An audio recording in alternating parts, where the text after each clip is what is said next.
तर महाराष्ट्रातील राजकारणात मुख्यमंत्री एकनाथ शिंदे, देवेंद्र फडणवीस, अर्जुन तर शरद पवार हे शकुनी मामा आहेत अशा शब्दात सदाभाऊ खोत यांनी टोलेबाजी केली आहे। सांगलीतल्या लाडकी बहीण योजनेच्या कार्यक्रमात सदाभाऊ खोत हे बोलत होते।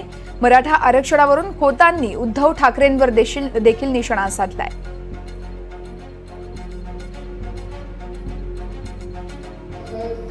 त्या महाराष्ट्रातला राजकारणातला शकुनी मामा त्याबरोबर शकुनी मामाने डाव टाकलं आणि आलेलं राज्य जनतेने निवडून दिलेलं राज्य हिरावून घेतलं, परंतु फार काळ त्यांना ते राज्य लाभलं नाही।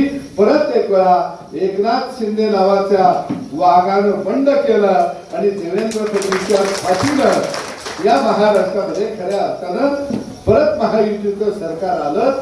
आणि म्हणून मी म्हटलं की एकनाथ शिंदे हा कर्ण आहे आणि अर्जुनाची भूमिका या महाराष्ट्राच्या राजकारणामध्ये कोण बजावत असेल तर त्याचं नाव देवेंद्र फडणवीस आहे।